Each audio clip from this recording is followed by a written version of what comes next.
À mon sens, hein, tu as trois briques essentielles. Concrètement, c'est d'avoir du trafic, le convertir et le fidéliser.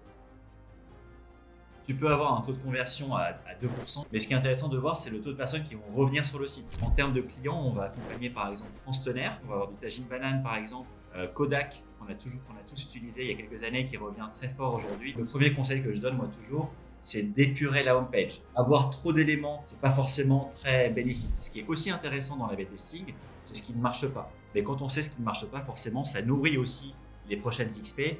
On va pas forcément répliquer les choses qui ne marchent pas. Bienvenue sur Club Croissance, le podcast qui a pour but de vous donner de l'inspiration et des idées pour accélérer la croissance de votre e-commerce. Je suis Thomas, fondateur de XPLR, une agence ads et créa à destination des marques e-commerce et des D2C. Nous accompagnons actuellement une trentaine de clients et nous sommes divisés en deux pôles, avec d'un côté la performance qui s'occupe des campagnes sur Meta, sur Google et sur les autres leviers de social ads, et de l'autre côté la créa qui produit des super contenus qu'on met au bout de nos campagnes. Dans Club Croissance, je m'entretiens avec des experts pour parler de notre passion commune, la croissance et l'e-commerce. Notre objectif sera toujours le même, vous partager des conseils, des bonnes pratiques, des retours d'expérience que vous pourrez appliquer directement à votre marque. Vous pouvez nous voir sur YouTube ou nous écouter sur Spotify et Apple Podcast. Et si ce n'est pas encore fait, je compte sur vous pour vous abonner et en parler autour de vous. C'est le meilleur moyen de nous encourager et nous aider à inviter des experts toujours plus quali. Alors je compte sur vous et je vous souhaite une bonne écoute. Salut Alexandre, comment ça va ? Salut Thomas, très bien et toi? Écoute, ça va très bien. Ça me fait plaisir de t'avoir avec moi aujourd'hui, Alexandre. Alexandre, tu es Cool. le cofondateur de Webin, une C'est solution ça. qui permet aux marques e-commerce d'améliorer et de tester leur taux de conversion en continu et de manière facile, on va dire. Tu vas nous expliquer un petit peu plus en détail de quoi il s'agit. Alexandre, je te propose qu'on rentre directement dans le vif du sujet, que tu commences par te présenter. Ouais, parfait. Merci Thomas en tout cas pour l'intro. Donc Alexandre, je suis cofondateur de Webin, en charge de la partie opération chez nous. Donc opération, c'est les pôles sales, marketing, relations clients et partenariat. Donc je travaille avec Vincent Oliveira, l'autre cofondateur, qui est sur la partie plutôt tech, data, produit notamment. OK, très bien. Et Webin, c'est ta première expérience, professionnelle, ou avant ça, tu as eu une carrière? Alors, non, c'est pas ma première expérience professionnelle. Avant ça, j'étais en fusion-acquisition. J'ai travaillé entre Paris et Londres dans des différentes banques, notamment américaines.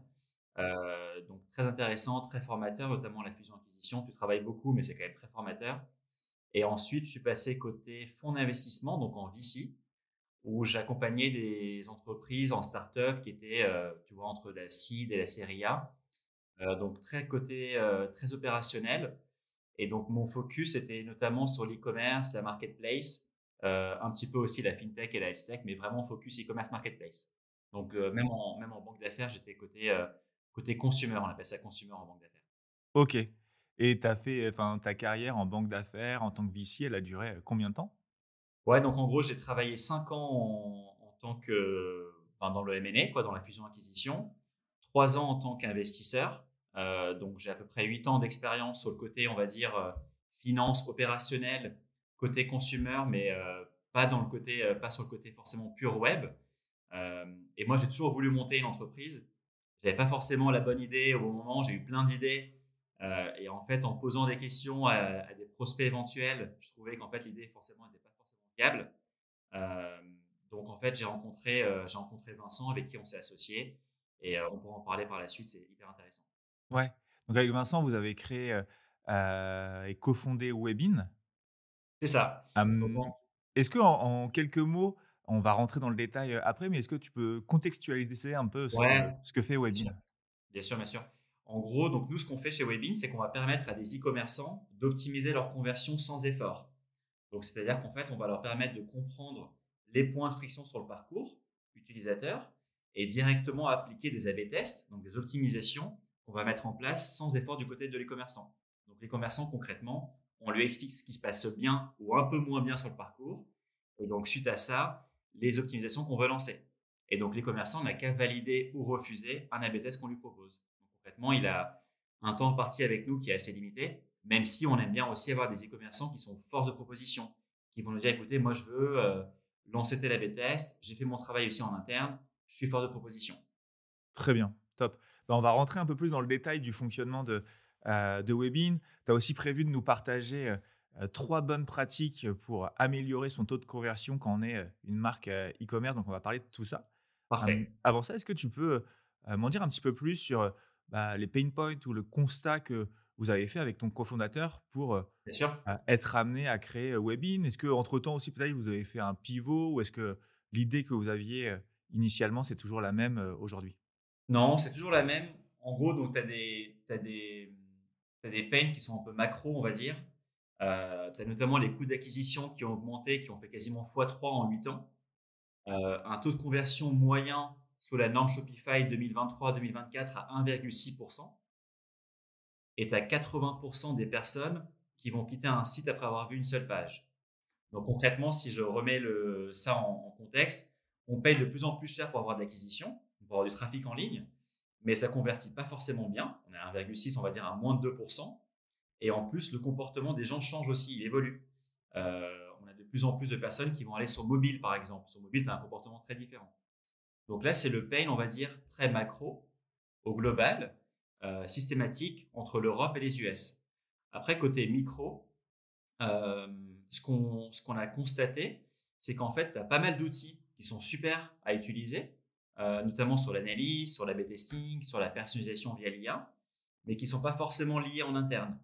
Donc, ça veut dire qu'en fait, toi, concrètement, avant Webin, pour faire du CRO, comme on l'imagine, il te fallait différents outils d'analyse, d'A/B testing, de personnalisation via l'IA, et il te fallait aussi une équipe en interne. Donc, une équipe en interne, ça va être par exemple avoir des UX designers, des développeurs qui vont intégrer les A/B tests, avoir un gestionnaire de projet qui va manager une équipe de data analyst, qui va comprendre des points de friction sur l'analyse, qui va ensuite parler aux UX designers pour leur proposer, enfin leur montrer les points de friction et leur proposer des optimisations qui seront après mises en place via des maquettes et ensuite développées par les développeurs. Donc là, tu vois, je t'explique tout ça. Ça veut dire qu'en fait, tu as besoin de beaucoup d'outils, beaucoup de gens en interne, donc ça coûte relativement cher, forcément, on le sait. L'IA permet d'automatiser beaucoup de choses. On a tous eu un peu peur de l'IA il y a quelques années. À notre sens, l'IA va permettre de faire gagner beaucoup de temps et beaucoup d'argent à des équipes. Et tu vois, Thomas, je l'ai mentionné un petit peu sur le côté macro, on dit que les coûts d'acquisition augmentent, le taux de conversion est relativement faible aujourd'hui, à 2%, c'est-à-dire que tu as 100 personnes qui vont sur le site, tu en as seulement 2 qui vont acheter. Mais tu as aussi le côté macro qui, malheureusement, fait que Webin est très intéressant parce qu'en fait, on a un focus maintenant sur les marges des entreprises e-commerce notamment. En fait, on fait en sorte que la rentabilité soit primordiale. D'accord. Donc, en fait, le fait de focus sur les marges fait qu'en gros, chaque point de coût que tu ajoutes à l'entreprise est très important. Et donc, nous, on se dit, le fait de combiner des outils et des compétences que n'ont pas forcément les e-commerçants, ce sera un point clé pour le futur. Ouais, OK. C'est super intéressant ce que tu dis. Il y a plusieurs chiffres sur lesquels j'ai envie de rebondir. Les coûts d'acquisition, augmentent. Je peux n'être que d'accord, avec toi. On a une agence ads. Bien sûr. Moi, c'est mon métier depuis, 2019 et effectivement, année après année, on voit que, les coûts d'acquisition, augmentent et qu'il faut, savoir les contrôler. Il faut d'un côté savoir les contrôler sur, les ads managers, mais il faut aussi s'assurer que si on paye de plus en plus cher pour faire rentrer des internautes dans sa boutique, bah, qu'on ait, fait le maximum pour qu'il y en ait un maximum ensuite qui ressortent de cette boutique avec, un achat. Bien Heu, sûr. 1,6 c'est beaucoup et pas beaucoup en même temps parce que déjà atteindre un taux de conversion de 1,6 aujourd'hui, c'est plus facile à dire qu'à faire, je pense. Mais en même temps, ça veut aussi dire qu'il y a plus de 98 des personnes qui viennent sur un site et qui ressortent, sans achat. Si on comparait avec du commerce physique, un supermarché, une boulangerie, ça se passe pas du tout comme ça. On est plutôt sur un ratio inverse, on a 98 de taux de conversion. À Clair. savoir comment on pourrait améliorer ça sur le online. Après, tu Hem, vois, ça, c'est des points Pardon, je t'ai coupé, Thomas, non, non, mais vas-y, je t'en non, prie. mais c'est intéressant parce qu'en gros, moi, j'aime bien avoir des chiffres, mais après, il faut creuser un peu les chiffres. C'est-à-dire qu'en fait, tu peux avoir un taux de conversion à 2% si on grossit le taux. Mais ce qui est intéressant de voir, c'est le taux de personnes qui vont revenir sur le site, qui vont avoir une interaction sur le site. Parce qu'en gros, le taux de conversion, c'est un chiffre statique à un moment T. Mais qu'est-ce qui se passe à T plus 1? Tu as des personnes qui vont revenir sur le site, qui ont une intention d'achat, qui ont cliqué, qui n'ont pas forcément eu le temps, qui n'ont pas été rassurés ou pour n'importe quelle raison, et qui vont revenir après à un moment T plus 2. Donc en fait, ton données statique à 2 c'est intéressant, mais il faut le voir sur le long terme. Et, donc voilà, donc en fait, c'est ce que tu dis, c'est que les coûts d'acquisition augmentent. Je pense qu'aujourd'hui, nous en Europe, on est un peu en retard, malheureusement par rapport au marché nord-américain, qui a très bien compris que l'acquisition égale conversion. Aujourd'hui, nous, quand on parle avec différents acteurs de l'e-commerce, l'acquisition, on voit les budgets d'acquisition qui sont relativement élevés. On parle souvent de plusieurs de dizaines, de centaines de milliers d'euros, à beaucoup plus, hein, bien évidemment, de millions d'euros par saison ou par année. Et quand on pose la question sur la conversion, c'est pas toujours prioritaire. Et ça devient prioritaire quand ces e-commerçants-là comprennent qu'en fait, oui, mon acquisition, je l'augmente, mais je vois pas plus de revenus. Et donc, quand ils vont en interne faire leur comité exécutif, le DG, le CEO, le directeur marketing, etc., leur demandent, bah, en fait, c'est très bien de faire de l'acquisition, mais combien vous avez généré in fine?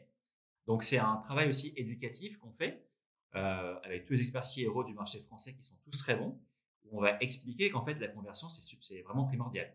Ouais, très clair, top. On commence un peu à parler de tes clients, des marques avec lesquelles tu interagis. Est-ce que tu peux nous citer quelques noms de vos, clients que vous avez réussi à convaincre? Bien sûr, bien sûr.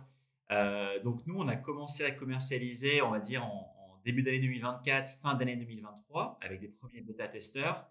On a des clients dans tous les secteurs.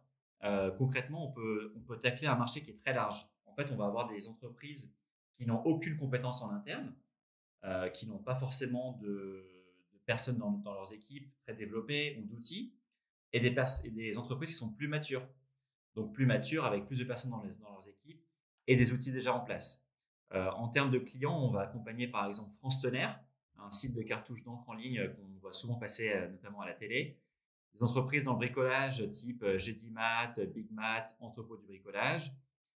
Tout ce qui est dans la beauté aussi avec Évidence de beauté. Kodak qu'on a tous utilisé il y a quelques années qui revient très fort aujourd'hui, donc hyper intéressant. Donc ouais, on est très large. Et après dans des boîtes qu'on aime bien aussi, on va avoir du tagine banane par exemple, que ma femme a notamment utilisé récemment.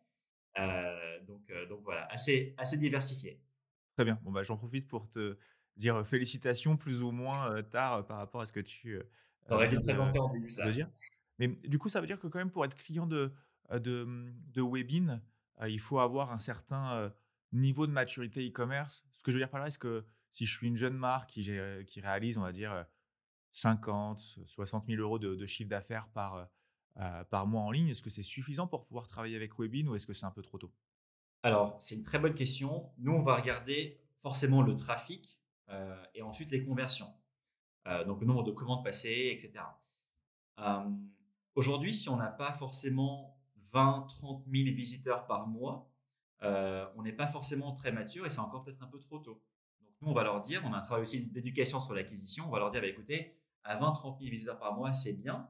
Continuez sur l'acquisition, sur du payant, sur du SEO, de l'email marketing, et revenez nous parler un peu plus tard. L'intérêt, c'est jamais de survendre, c'est d'être un conseil et d'accompagner les e-commerçants pour que, in fine, ils aient de la performance. Donc nous, concrètement, l'outil devient très intéressant quand on atteint 20 – 30 000 visiteurs par mois. Après, nous, forcément, on est sur des typologies de clients qui vont aller de 20 000 visiteurs par mois à quelques millions par mois. Et donc forcément, la volumétrie fait aussi que la performance évolue plus vite avec des plus gros revenus incrémentaux. Nous, on va toujours montrer le revenu incrémental généré par l'outil. Parce que payer pour un outil, c'est très bien. Mais ce qui est intéressant pour l'e-commerçant, c'est de se dire, en fait, moi, j'ai installé Webin le mois 1, j'ai payé 1 euro pour Webin. Par contre, en fait, j'ai généré en fait le mois 3 ou le mois 4 assez de revenus pour en fait compenser l'abonnement annuel.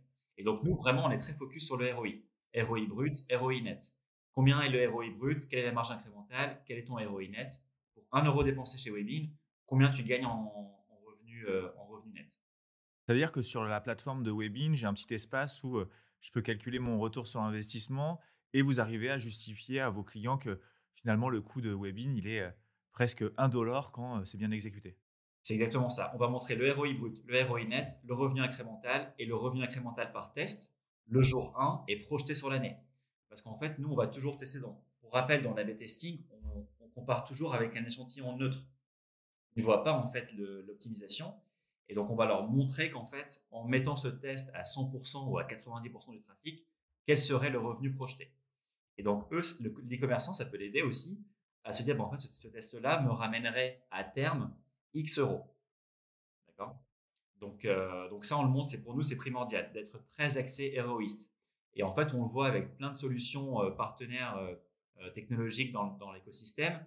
Tout le monde est axé héroïste, mais c'est normal parce que la macro fait qu'aujourd'hui, on est vraiment focus sur les marges. OK, très clair.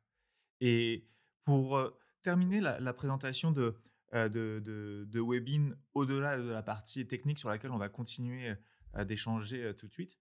Donc vous avez Ouais. été créé fin d'année 2023. Vous accompagnez déjà les clients dont tu viens de parler. Déjà félicitations, pour ça. Je pense que si, en si peu de temps, vous avez réussi à convaincre des aussi, beaux noms, c'est que vous avez forcément une solution de qualité à leur proposer de l'autre côté. Aujourd'hui, vous êtes combien, à l'intérieur de l'entreprise? Combien de clients vous accompagnez? Est-ce que, vous avez déjà, levé des fonds et cetera? Ouais, très bonne question. Aujourd'hui, on est un peu plus de 20 collaborateurs. On accompagne 80 clients qui sont répartis majoritairement en France. Si on a quelques clients au UK, en Italie, en Allemagne, par exemple, mais majoritairement en France.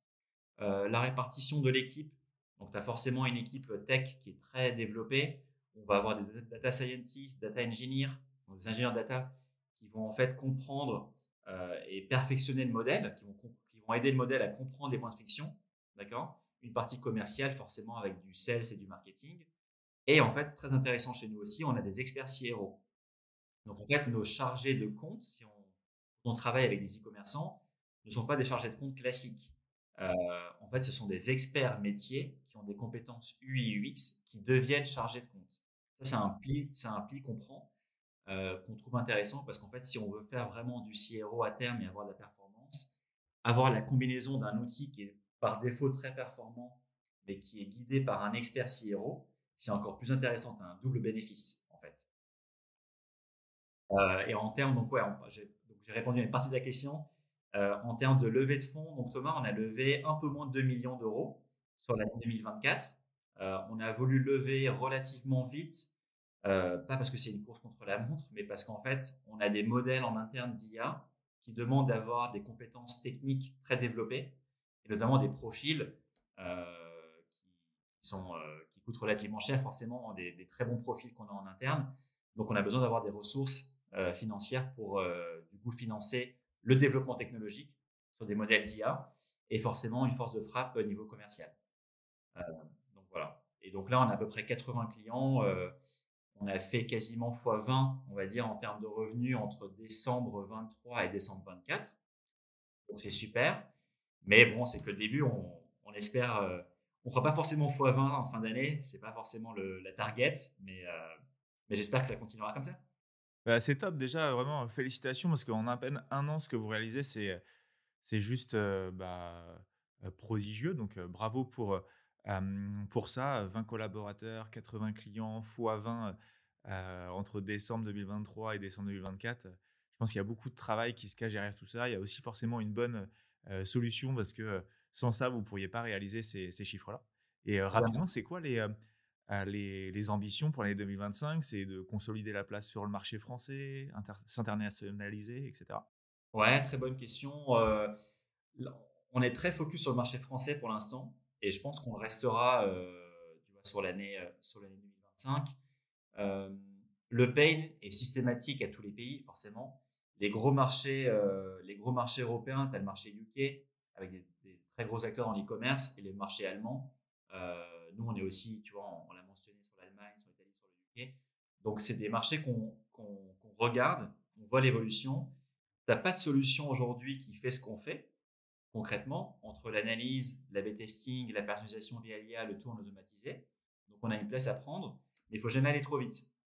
L'intérêt, c'est de vraiment se consolider sur le marché français et après, peut-être de façon opportuniste, tu vois, à partir de Q3, Q4 de cette année, enfin fin d'année, pardon, de regarder les marchés qui sont limitrophes à la France. Et on passera pas forcément côté US en 2025, mais ça sera peut-être un intérêt dans les prochaines années.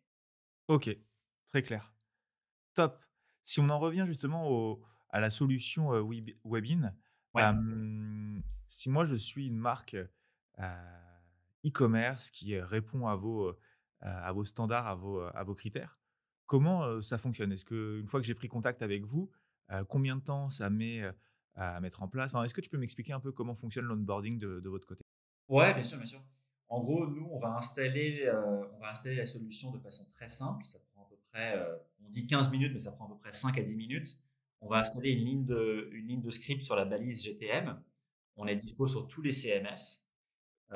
Donc ça, en fait, on a pris le pari d'être systématique à toutes les technologies possibles, même sur du custom.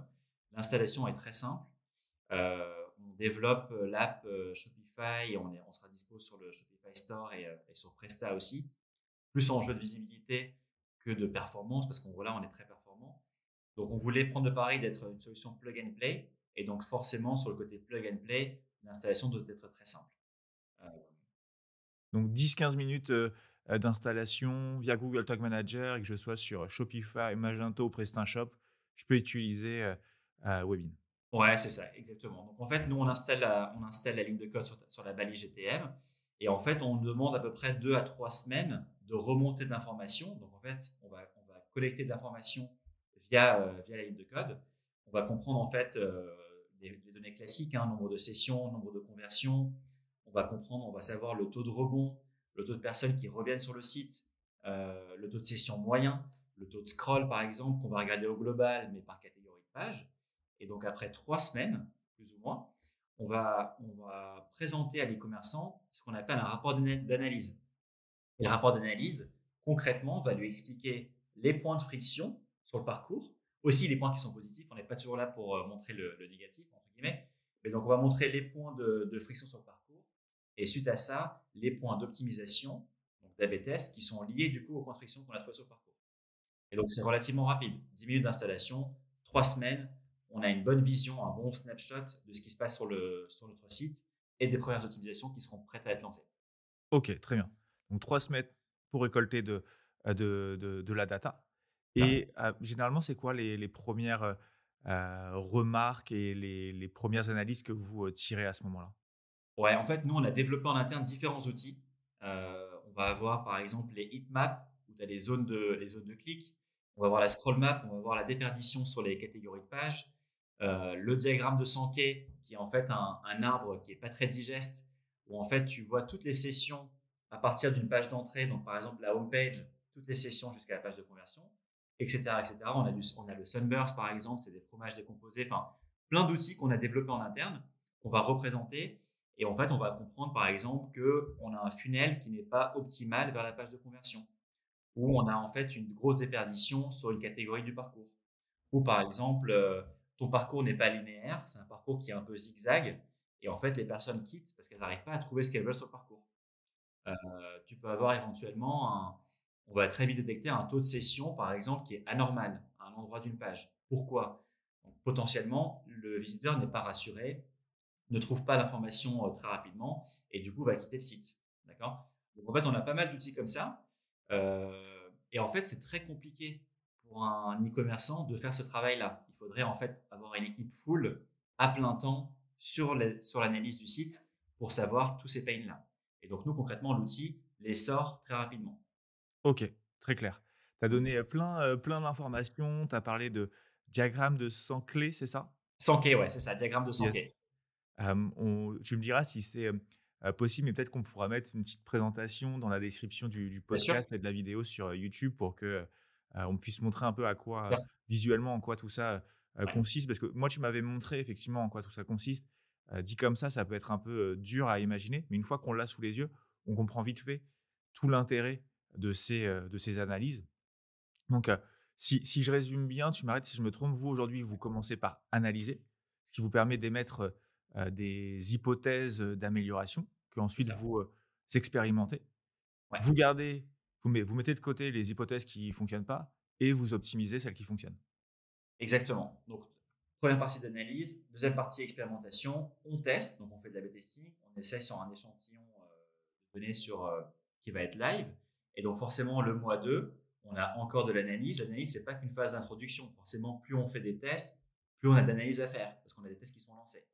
Donc, le mois 2, on a l'analyse, encore de l'analyse, l'expérimentation, donc des nouvelles expérimentations, et après la performance des XP lancés. Donc, on va vraiment pré-mâcher le travail au maximum. L'analyse, on va montrer les points de friction. On propose des XP qui sont validés ou non par l'e-commerçant. Et après, troisième point, on va lui expliquer ce qui a bien marché. Donc, c'est super, on a une bonne performance sur cet A/B test-là, on a généré 20% de conversion en plus, un revenu incrémental de X. Mais ce qui est aussi intéressant dans l'A/B testing, c'est ce qui ne marche pas. Donc, c'est un peu contre-intuitif, mais quand on sait ce qui ne marche pas, forcément, ça nourrit aussi les prochaines XP. On ne va pas forcément répliquer des choses qui ne marchent pas. Donc, l'intérêt, c'est aussi de créer des documents où on va montrer tout ce qu'on a fait sur l'année ou sur les derniers mois. En fait, il y a ce pain-là qu'on n'a pas forcément mentionné, c'est que dans l'A/B testing, ceux qui sont un peu matures vont tester beaucoup de choses pendant des mois et des années, mais n'ont pas de recul sur ce qui a été testé. Et donc ça, c'est un pain parce qu'en fait, tu sais jamais où tu es. Donc l'intérêt, c'est de mettre un objectif, par exemple, à 12 mois, donc au 31/12/2025, où on veut aller, qu'est-ce qu'on a fait l'année dernière, et donc forcément ne pas répliquer ce qui n'a pas marché. Mais donc c'est ça, c'est en gros faire ce travail-là, et forcément accompagné par l'expert CRO qui est sur le dossier à plein temps.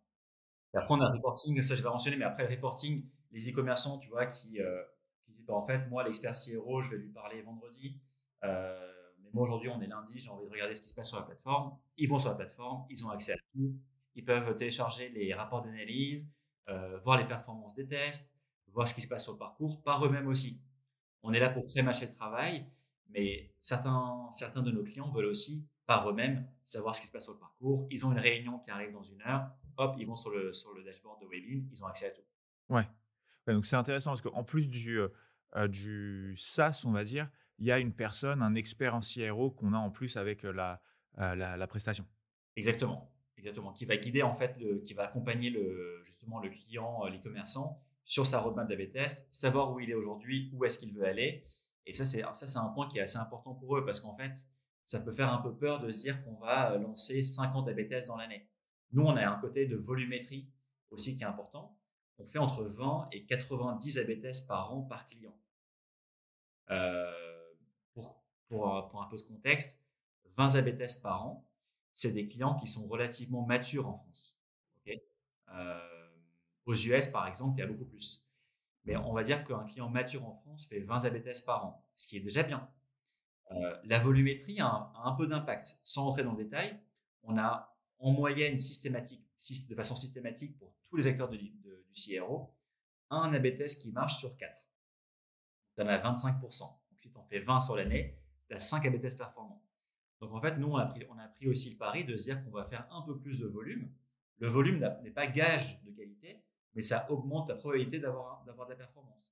Donc, on est entre 20 et 80 A/B tests, tu vois, sur l'année. Donc, par défaut, on va aller plus vite qu'un e-commerçant qui le fera par lui-même. Donc, ça, c'est un point aussi important de différenciation de Webin. OK, très clair. Et est-ce que, comme ça, tu peux me lister des exemples de tests que vous mettez en place avec, des clients pour qu'on puisse concrètement de les imaginer de notre côté? Ouais, bien sûr, bien sûr. Je peux donner quelques exemples. Hem, Par exemple, on travaille avec France Tonnerre. On a vu donc via l'analyse, que tu avais un gros taux de clics sur le module de recherche. Donc France Tonnerre, c'est un site de cartouche d'encre. Donc par défaut, les personnes qui vont sur France Tonnerre, généralement, vont cliquer sur la catégorie marque, gamme, modèle, puis appuyer sur le bouton rechercher pour trouver leur cartouche. Et donc on avait des éléments sur la homepage qui venaient un peu polluer la homepage. Donc le premier conseil que je donne moi toujours, c'est d'épurer la homepage. Avoir trop d'éléments quand la personne arrive sur la homepage, c'est pas forcément très bénéfique. Euh, donc nous, ce qu'on a fait, c'est qu'on a épuré la homepage, on a un module de recherche, quelques éléments clés, et en fait, on a vu grâce au heatmap que certains éléments n'étaient pas cliqués. Donc potentiellement, on va rebouger certains blocs pour vraiment avoir une homepage qui est clean, on va dire. Deuxième exemple que je peux te donner, par exemple, c'est avec Kodak que je viens de mentionner en début de call. Nous, ce qu'on a vu, c'est il y a un assez fort taux de cession sur Kodak, ce qui veut dire que les personnes n'arrivent pas à trouver en fait ce qu'elles veulent et tu as un gros taux de rebond sur la homepage. En gros, le deuxième conseil, c'est donc premièrement épurer la homepage et deuxièmement, c'est faciliter la recherche. Quand toi, tu es un visiteur, tu vas sur un site, tu as envie de comprendre très rapidement le produit, la proposition de valeur, mais une fois que tu l'as compris, tu veux aussi chercher un produit et aller vers le parcours, avancer vers le parcours. Donc la première étape, faciliter la recherche. Mettre un menu burger, par exemple, très facilement, qu'on a fait sur GDMat avec des gros impacts. Euh, Sur Kodak, ce qu'on a fait, c'est qu'on a mis une petite loupe dans le header. La personne arrive sur Kodak, elle ne sait pas forcément quoi choisir, elle va aller sur sa loupe et tac, elle va marquer ce qu'elle veut et après, ça l'accompagne vers le produit. Ça, c'est très simple à mettre en place. Donc ça, il faut toujours le faire en conseil. Je peux donner un troisième si tu veux, comme ça, les règles de 3. Euh, Nous, on conseille toujours de rassurer les visiteurs. Les visiteurs, en gros, donc les personnes qui vont naviguer, tu vois, sur Google, sur leur mobile, dans le train, dans le métro, etc., ont accès à une multitude de produits, de services en ligne.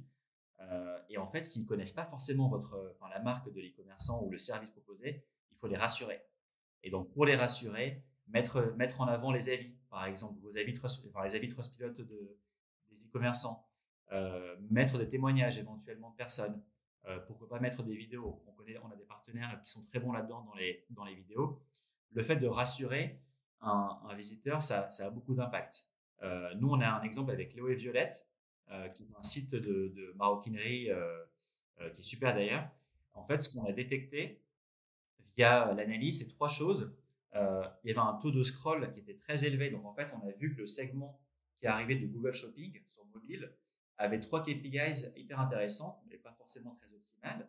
C'est qu'en fait, il y avait un taux de scroll très élevé. Donc, concrètement, les personnes sur mobile allaient directement scroller. Un taux de clic un taux de clic qui était très faible et un taux de rebond assez élevé. Donc, nous, ce qu'on a fait, c'est qu'on a augmenté le taux de session. Donc, on a mis la vidéo en first. Donc, la personne sur mobile qui arrive du segment Google Shopping appuie sur la vidéo. Donc là, en fait, elle est rassurée parce qu'elle voit le produit qui est porté. Ça, c'est assez important. Et deuxièmement, on a fait remonter, c'est ce que je mentionnais, les avis Trustpilot. Donc très rapidement, elle se dit, bah, c'est super, éventuellement le sac est très bien noté. J'ai vu la vidéo. On a remis en descriptif les plus light, les bénéfices et tu vois les points clés du sac. Et donc là, on a eu un gros impact. Donc voilà. Après, il y a des exemples, il y en a des centaines, hein, mais si je donnerais ces trois exemples-là, c'est déjà pas mal. Ouais, effectivement. Et puis, pour, le dernier, rassurez vos visiteurs et l'exemple de Léo Violette, je ne peux être que d'accord avec toi. Nous, on s'occupe de la partie ads de Léo Ouais, Violette depuis quelques années, maintenant et effectivement, je te confirme que ça fonctionne, très bien. Donc toi, tes, 3 principales best practices qui reviennent le plus souvent, c'est d'épurer, la home page, faciliter la navigation, la recherche sur le site et de mettre toutes les chances de son côté pour qu'un visiteur soit le plus rassuré possible en utilisant les témoignages, les avis clients, peut-être les certifications également. exactement. Exactement. Après, bon, là, on en a mis trois, il y en a plein d'autres, mais en gros, concrètement, vraiment mettre la proposition de valeur très rapide sur la homepage, ne pas trop polluer la homepage. L'intérêt, c'est que la personne arrive et comprenne très rapidement quel est le produit, quel est le service. Faciliter la recherche, on va l'accompagner sur le parcours assez rapidement, parce qu'on sait que 80% des personnes quittent un site après avoir vu une seule page. On se rappelle de ça en début de call tous les deux. Donc, il faut que très rapidement, on arrive à l'engager et à l'accompagner sur le parcours. Et une fois qu'il est arrivé du coup au produit éventuellement intéressant, on le rassure. Il est rassuré, il va éventuellement passer à l'acte d'achat.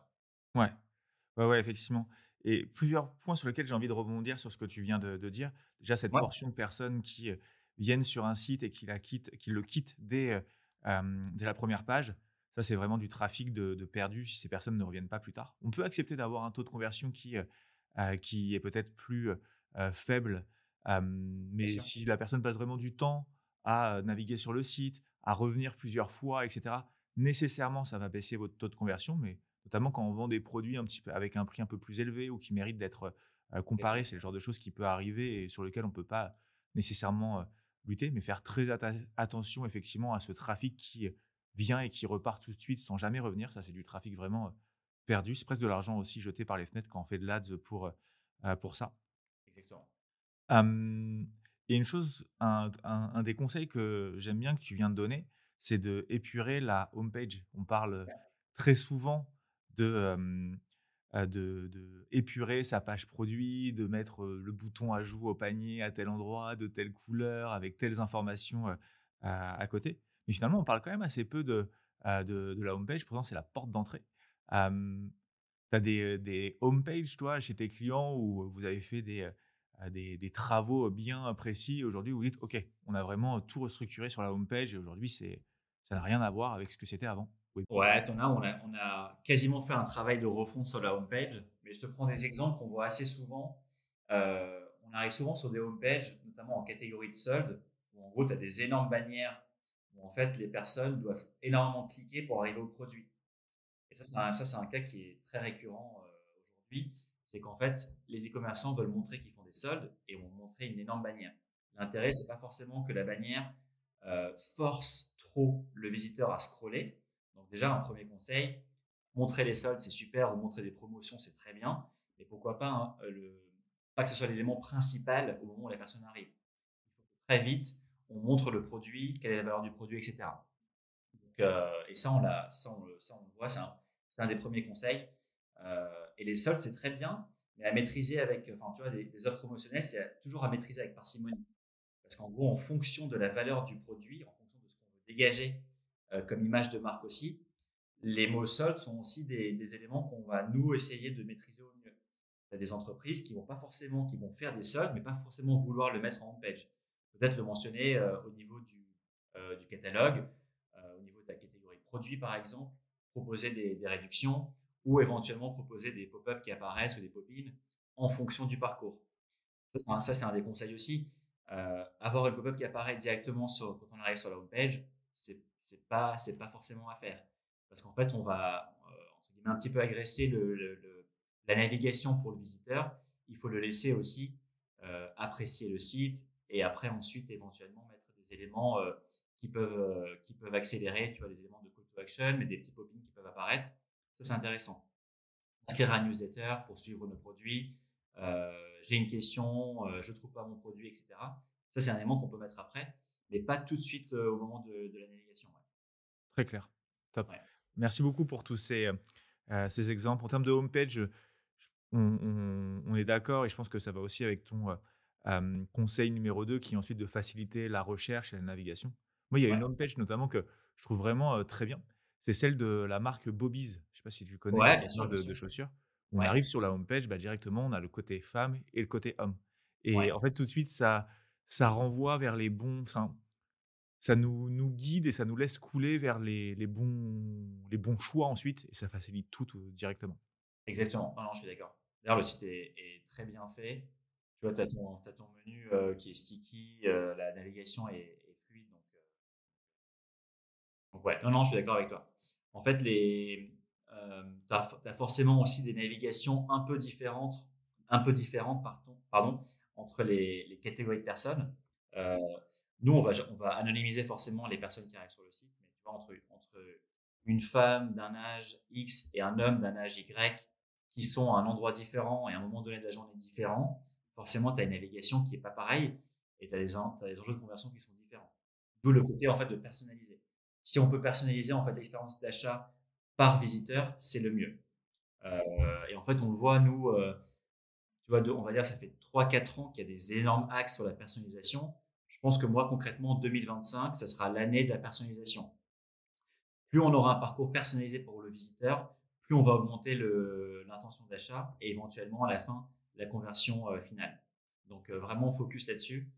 Il y a des enjeux forcément légaux, hein, réglementaires sur la personnalisation. On ne peut pas faire tout ce qu'on veut, ce qui est pas forcément trop mal, hein, parce que on veut pas forcément on veut pas donner toute l'information sur nos vies de façon publique, mais personnaliser au maximum, c'est important. Et donc nous, on le fait. On va personnaliser par segment, notamment. Ouais, très clair et est-ce que vous, personnalisez aussi par source de trafic? Ce que je veux dire par là, c'est que potentiellement une personne qui vient via une publicité sur, Insta par exemple, c'est peut-être une personne qui est moins, «chaude» entre guillemets, qu'une personne qui vient suite à une requête qu'elle a fait, sur Google où elle a clairement exprimé une intention. Ouais, c'est un très bon point qu'on n'a pas mentionné. Nous, on va personnaliser en fonction des segments. Donc, on va regarder est-ce que la personne vient d'un segment mobile, desktop, par exemple. Est-ce qu'ils viennent d'un segment SEO, ce que tu mentionnais, SIA, de campagne d'emailing, d'affiliation, euh, ou par exemple si Thomas est sur sa première visite ou sur une session répétée. Forcément, on va afficher différents paramètres à Thomas si ça fait 3 fois qu'il vient sur le site de Nike, par exemple, et qu'il clique sur les running shoes. Thomas qui va sur les running shoes une première fois, quitte le site, puis revient, éventuellement, on lui affichera une bannière avec des running shoes. C'est assez classique. Mais c'est bien à mentionner parce qu'en gros, on voit que les comportements par provenance sont très différents par segment. Et donc, par défaut, nous, tout ce qu'on fait sur l'analyse, on peut aussi le rendre spécifique au segment. Là, ce qu'on mentionne toujours, c'est que de façon statique, on va regarder de façon globale. Après, nous, on va décomposer par segment. Si on a un segment qui est très puissant, on va vouloir parler avec les agences d'acquisition en leur disant, bah, écoutez, le segment méta au mobile est extrêmement performant.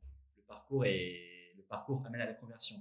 Par contre, le segment, je prends un exemple n'importe lequel, hein, des personnes qui viennent d'Insta, on voit qu'il y a un taux de conversion qui n'est pas forcément très élevé. Donc, qu'est-ce qu'on pourrait mettre en place? Et on travaille aussi avec les agences d'acquisition sur cet aspect-là. Donc, non, d'accord avec toi, ouais. Faut, Ouais, c'est super faut aller important. sur le site. Effectivement, c'est du trafic qui est tout aussi, intéressant, mais certainement à des phases de maturité, différentes. Et naturellement, comme tu me le dis, si je viens une première fois, je suis pas du tout dans le même degré, d'acheter potentiellement le produit que si c'est la Ah, deuxième ou troisième fois que je me rends bien sûr. sur le site. Et en plus, toi, tu fais un effort assez conséquent, tu vois, pour ramener le trafic, pour l'engager. Nous, on dit toujours, en gros, à mon sens, hein, tu as trois briques essentielles. La première brique, c'est l'acquisition. Euh, un site sans trafic, ça n'a aucun sens. Mais donc, avoir du trafic, c'est important. Le convertir et le fidéliser. Si en gros, tu te crées ta matrice, tes enjeux sur l'année, concrètement, c'est d'avoir du trafic, le convertir et le fidéliser. Si tu arrives à faire ça, tu crées une boucle intéressante et tu augmentes ce qu'on appelle la LTV, la lifetime value de ton business. Et c'est là qu'en gros, tu génères vraiment du revenu. Et en fait, du coup, quand tu fais ça, tu as moins de pression, on va dire, sur l'acquisition. Parce qu'en fait, tu sais que tu vas par défaut le convertir, le fidéliser, et après, c'est une boucle qui est complètement exponentielle. Ah, on Donc, est 100 alignés, avec ça. La rétention, c'est tout aussi important que, l'acquisition et comme tu le dis, tu as une pression en moins quand tu sais que derrière tu fidélises bien. Ça peut te bien coûter sûr. peut-être un petit peu plus cher, ça peut être un petit peu plus compliqué aujourd'hui dans le contexte, auquel toutes les marques e-commerce font face, d'aller acquérir des nouveaux clients. Mais en Ouais, fait, pour équilibrer ça, il faut s'assurer derrière qu'on met, les efforts en place pour, augmenter du plus possible sa lifetime value et fidéliser sa base client, enfin ses clients qu'on a mis, exactement. beaucoup, d'énergie et potentiellement beaucoup d'argent à convaincre une première fois. C'est pour ça que nous, on le pousse et on le traque aussi sur la plateforme. On va regarder tu vois, le taux de personnes qui reviennent sur le site. Forcément, on va essayer de faire évoluer à la hausse, en espérant que ces personnes-là achètent aussi. Très clair. Top. C'est top, hein. Merci beaucoup pour tous ces bons conseils, Alexandre. On voit que tu as travaillé avec beaucoup de marques et que vous avez fait beaucoup, beaucoup de tests. C'est quoi un peu enfin, est-ce qu'il y a d'autres, questions que tu aurais aimé que je te pose, des points que tu trouves importants, à ajouter? Non, en fait, moi, je pense qu'on a couvert un bon pli tu vois, des conseils qu'on pourrait donner à des e-commerçants qui sont matures ou un peu moins matures. Euh, je pense que vraiment le focus est sur ces trois points-là que j'ai mentionnés, l'acquise, la conversion et la fidélisation. Euh, Nous, on a un travail éducatif, donc en fait, on est aussi là pour accompagner sans forcément vendre, hein. On n'est pas là pour toujours vendre. En fait, on peut répondre à des questions, guider aussi sur ce qu'on fait, mais sur d'autres aspects, ce que je mentionnais tout à l'heure. Donc non, non, je pense qu'on a couvert un bon pli du CRO au global et de ce qu'on fait, ouais. Très bien, top. Merci beaucoup, Alexandre. Il me reste, quelques questions, à te Ouais. poser. La première, est-ce que tu peux me dire quelle est ta marque e-commerce préférée? Ça peut être une marque que soit toi tu consommes, soit que tu rêverais, d'accompagner ou que tu accompagnes, déjà. Ouais, bah, je vais te donner un exemple. Je vais te donner un exemple de deux choses. Un exemple que bah, du coup ma femme utilise et un de nos clients, c'est Tagine Banane. Déjà, le site est très bien fait. En fait, ce qui est intéressant chez Tagine Banane, c'est qu'ils ont une force de recommandation qui est très élevée. En fait, dans leur base client, ils ont une base client qui grossit de façon aussi organique parce qu'en fait, le produit est super déjà premièrement et en plus est souvent recommandé. sur les réseaux sociaux, etc. Et en fait, comme le site est déjà de base très bien fait, avec un wording qui est fait aussi pour les femmes qui sont, tu vois, qui vont allaiter, etc. En fait, ils sont très proches de leurs visiteurs. Ils vont créer un lien qui est hyper important. Ça, c'est pas évident et ça dépend de ton positionnement aussi. Tu peux avoir des entreprises qui veulent pas forcément être très proches, avec éventuellement quand tu es dans le luxe, par exemple, tu as un wording qui va être très différent. Là, Tagine, ce qu'ils ont fait, c'est qu'ils sont très proches pardon, des personnes qui vont consommer leurs produits. Et comme ma femme utilise, que j'ai vu la qualité des produits, je le recommande et le site est très bien fait. Donc, sans hésiter, ouais, je mettrais Tagine Banane. Ouais. Très bien. Ouais, effectivement, Tajine Banane, c'est vraiment une belle marque. Tous les sites dont on a parlé, on fera le nécessaire pour pouvoir aussi les mettre en description Ouais, de notre échange. bien On sûr. mettra aussi ton profil LinkedIn, le site, Webin. Je ne sais pas s'il y a d'autres, éléments comme ça que tu aimerais qu'on puisse mettre dans la description?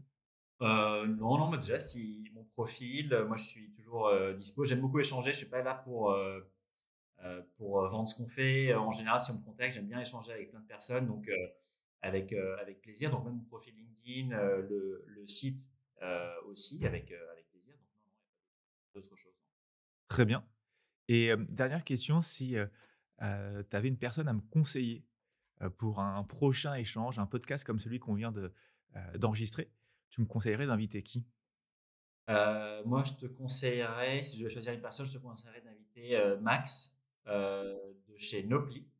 C'est un super outil d'ailleurs qu'on a installé chez un de nos clients. Donc, on a un client commun qui s'appelle Déguisefait. C'est un onglet de seconde main. Moi, j'aime bien le côté aussi environnemental où en fait, on va se dire on bénéficie de la seconde main et qu'on on a un petit impact, même si c'est micro hein, au niveau perso.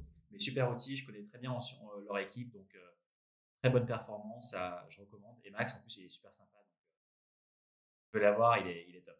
OK, bah, effectivement, maintenant que, je connaissais pas nécessairement, Noply, mais je crois bien voir effectivement, notamment sur les sites de prêt-à-porter, Ouais, ces onglets de seconde main. On a quelques clients qui en ont et effectivement, c'est une super démarche, pardon. Donc, je ne manquerai pas de contacter, Max, de ta part et de lui proposer, d'intervenir dans un futur podcast. Très bien, tu vois des choses à ajouter, à Alexandre? non, écoute, trop cool. Merci beaucoup pour l'échange. Merci Non, à toi. on est bon. Merci à toi, merci pour ton temps et merci aussi pour tous, ces précieux conseils et de nous partager ton expérience. Je pense que ce sera utile à plus d'un e-commerçant. Parfait. Merci beaucoup, Thomas. À bientôt. Merci beaucoup Alexandre, à Au bientôt, revoir. merci. Merci d'avoir écouté cet épisode de Club Croissance. Si cet épisode vous a plu et pour ne pas rater les prochains, pensez à vous abonner à la chaîne YouTube ou au podcast sur Spotify et Apple Podcast. C'est le meilleur moyen de nous donner de la force et de nous aider à trouver des experts toujours plus quali pour intervenir. Pour des conseils quotidiens sur l'e-commerce, l'Ads et la créa, vous pouvez également me suivre sur LinkedIn. Et si vous voulez qu'on parle directement de votre marque et de vos enjeux, n'hésitez pas à vous rendre sur notre site internet et à prendre directement rendez-vous. Tous les liens sont dans la description. Merci pour votre soutien et à très bientôt pour un nouvel épisode de Club Croissance.